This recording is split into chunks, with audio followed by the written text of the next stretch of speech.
প্রিয় দর্শক, আসসালামু আলাইকুম। যে যেখানে যেমন আছেন সবাইকে বাদলা দিনে বর্ষার শুভেচ্ছা। আজ আমি রান্না করছি শিমের বিচি দিয়ে রুই মাছ। মাছগুলোকে ভালোভাবে ধুয়ে পরিষ্কার করে নিয়ে আমি তাতে দিয়ে দিয়েছি 1 টিস্পুন হলুদের গুঁড়া এবং 1 টিস্পুন লবণ। এবার এটাকে ভালোভাবে ঝাঁকিয়ে ঝাঁকিয়ে মাখিয়ে নিচ্ছি। মাখানো হয়ে গেলে 5 মিনিটের মতো রেস্টে রেখে দিয়ে আমি চুলায় প্যান বসিয়ে তেল গরম করে মাছটাকে হালকা করে ভেজে নিব। মাছটাকে খুব বেশি ভাজা যাবে না, কারণ এটাকে আমি দো পেঁয়াজা স্টাইলে রান্না করব। কাঁচা শিমের বিচি দিয়ে মাছ রান্না যে কি মজা! খাবারে মুখে রুচি ফিরে পাবেন এই মজাদার শিমের বিচির ভুনা দিয়ে ভাত খেলে।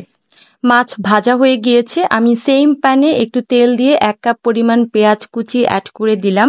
এটাকে একটু হালকা ভেজে নিয়ে অ্যাড করে দিলাম একটা টমেটো কুচি।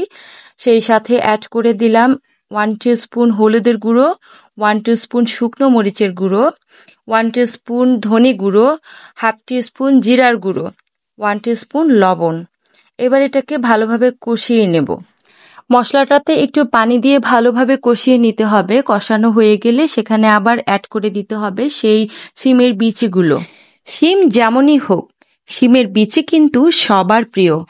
আবার পুষ্টিগুণেও এই বীজে রয়েছে এগিয়ে। শিমের বিচিতে আছে উচ্চ মানের ফাইবার, প্রোটিন, যা সুস্থ শরীরের জন্য খুবই প্রয়োজনীয়। এর ভিটামিন B6 বা ফোলেট শরীরের অ্যামাইনো অ্যাসিড তৈরি করে। এটি রক্তের সুগার নিয়ন্ত্রণ করে, তাই ডায়াবেটিস রোগীদের শিমের বিচি খাওয়া উচিত। এতে কোলেস্টেরল একেবারেই নেই। শিমের বিচি হজমে সহায়তা সহ দেহে কার্বোহাইড্রেট ও প্রোটিনের মাত্রা ঠিক রাখে।